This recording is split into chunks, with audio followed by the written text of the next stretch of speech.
Selamat pagi para sahabat Dhamma dimanapun Anda berada.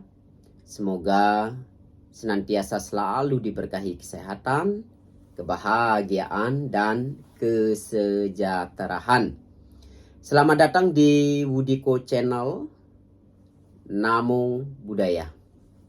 Kembali lagi bersama saya Biku Wudiko pada kesempatan pagi yang baik ini.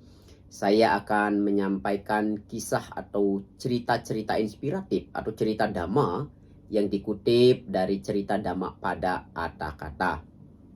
Pada kesempatan ini saya akan menyampaikan kisah tentang Citta Hatha Thera Dhammapada Atthakatha Sair 38 dan 39. Oleh karenanya para sahabat Dhamma agar menonton atau menyaksikan dan mendengar video ini sampai tuntas sehingga nanti para sahabat Dhamma bisa mendapatkan poin penting apa yang bisa dipetik dari kisah atau cerita ini sehingga bisa dipraktekkan di dalam kehidupan sehari-hari.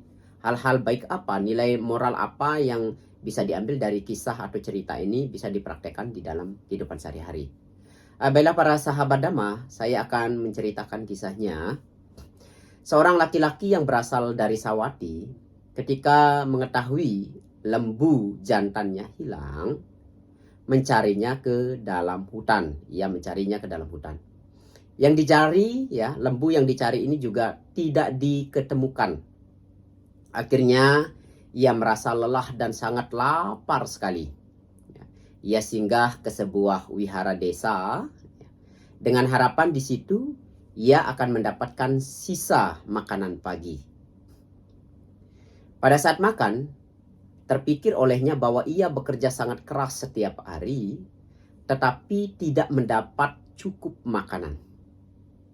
Sedangkan para biku, dia melihat para biku kelihatannya tidak pernah bekerja, kelihatannya tidak pernah bekerja, tetapi selalu mendapatkan makanan yang cukup, bahkan berlebih. Maka muncul sebuah ide yang baik, muncul sebuah ide di dalam pikiran seorang laki-laki yang kehilangan lembu jantannya ini untuk menjadi seorang biku. Ia kepikir untuk menjadi seorang biku. Kemudian ia bertanya kepada para biku, ia bertanya kepada para biku untuk memperoleh izin memasuki pesamuan sangga atau bergabung menjadi seorang biku. Saat di wihara, laki-laki itu melakukan tugas-tugasnya sebagai seorang biku dan di wihara terdapat banyak sekali makanan sehingga ia segera menjadi gemuk. Ia segera menjadi subur, badannya menjadi melar.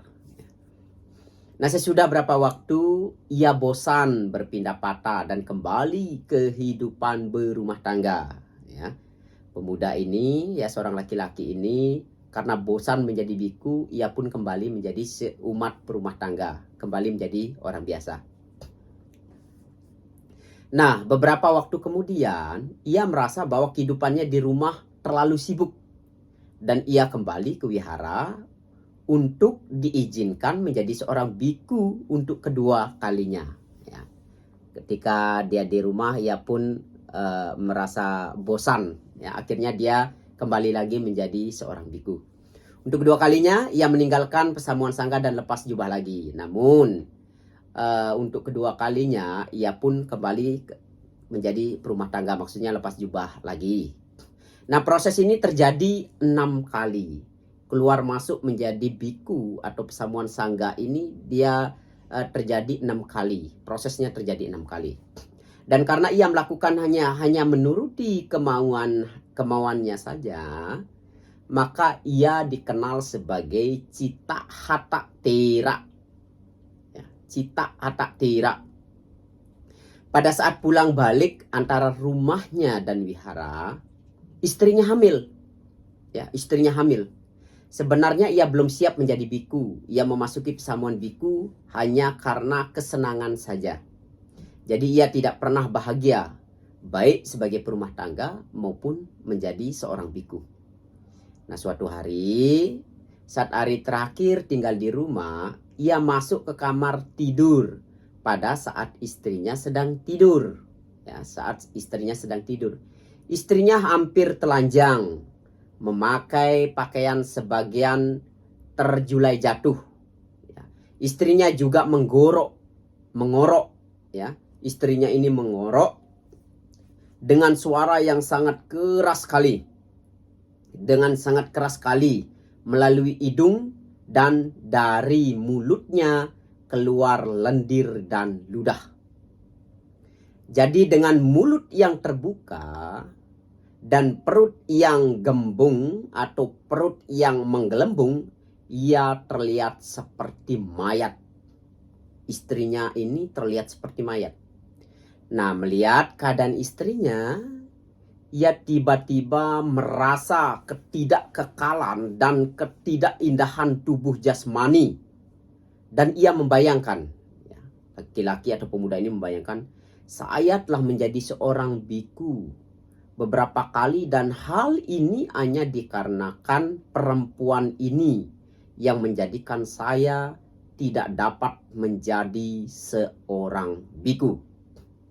Kemudian ia mengambil jubah kuningnya dan pergi meninggalkan rumahnya, pergi ke wihara untuk ke-7 kalinya. Karena ia dalam perjalanan mengulangi kata-kata tidak kekal dan penderitaan. Di setiap perjalanan ia selalu mengulang kata-kata tidak kekal dan penderitaan, anicca dan duka, anicca dan duka, anicca dan duka. Dan dapat meresapi artinya. Dengan penuh persapan, ya, dia meresapi benar arti yang dia ucapkan. Ia mencapai tingkat kesucian Sotapati dalam perjalanan menuju ke wihara. Nah, ini enaknya kalau hidup pada zaman Buddha dulu ya. Mengulang bait satu kata aja udah bisa mencapai arus kesucian ya. Ini keberuntungan terlahir di zaman Buddha masih hidup ya. Tapi kita tidak boleh juga apa istilahnya merasa putus asa ya. Apa yang terjadi pada zaman Buddha dulu jika sekarang pun kalau ditekuni, dilatih dengan baik juga bisa dicapai ya. Nah, setelah tiba di wihara, ia berkata kepada para biku agar diizinkan diterima dalam pesamuan sangga, dan ini dia masuk untuk ke-7 kalinya ya. Para biku menolak dan berkata, kami tidak dapat mengizinkanmu lagi menjadi seorang biku. Kamu berulang kali mencukur rambut kepalamu sehingga kepalamu seperti sebuah batu yang diasah. Masih ia memohon dengan amat sangat agar diizinkan diterima dalam pesamuan sangga. Sekali ini dan mereka memenuhinya.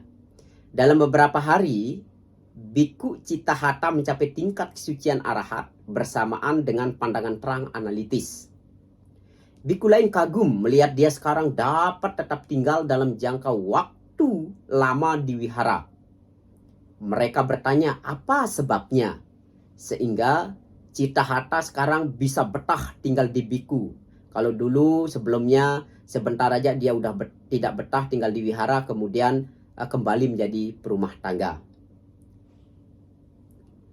Kemudian ketika para biku bertanya apa sebabnya terhadap hal itu, ya, Citahata Thera ini menjawab, saya pulang ke rumah ketika saya masih memiliki kemelekatan dalam diri saya.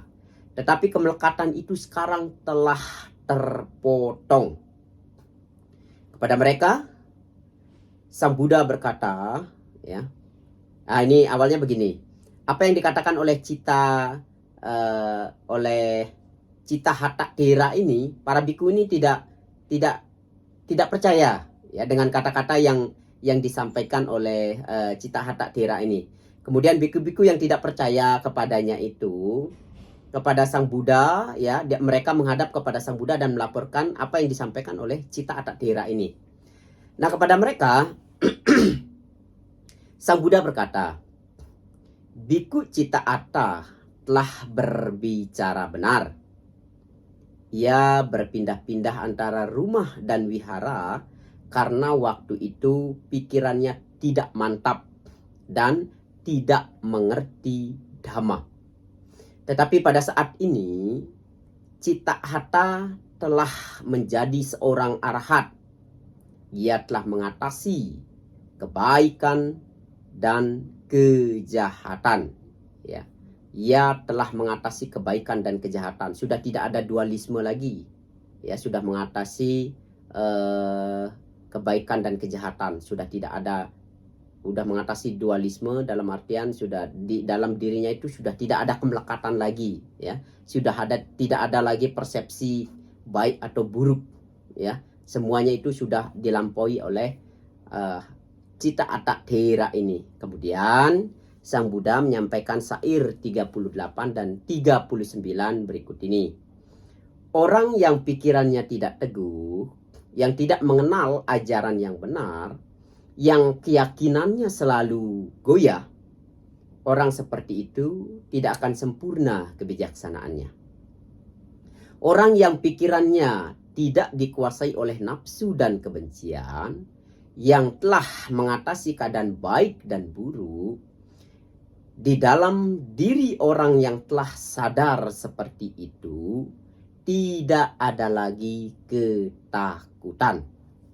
Jadi para sahabat Dhamma dimanapun berada, poin penting atau nilai moral apa yang dapat diambil dari kisah atau cerita ini, yang mana Cita Hata ini dengan ketekunan, ya, dengan menyadari tentang ketidakkekalan tadi, memberikan satu pelajaran kepada dia ketika bolak-balik menjadi keluar masuk menjadi biku, kemudian timbul pemahaman bahwa semua ini adalah ketidakkekalan, ya, selalu berubah. Akhirnya muncul pencerahan dan di waktu itu ia mencapai tingkat Sotapati, kemudian berlatih terus hingga pada akhirnya bisa mencapai tingkat kesucian arahat.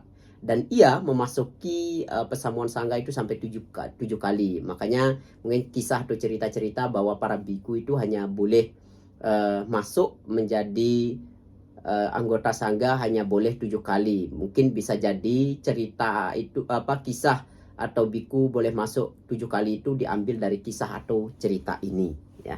Namun nilai moral yang dapat kita ambil atau dapat kita praktekkan di sini, hendaklah kita senantiasa untuk selalu tekun dan rajin di dalam praktek atau latihan, karena dengan ketekunan atau praktek yang rajin ini tentu akan bisa membawa pada kemajuan spiritual.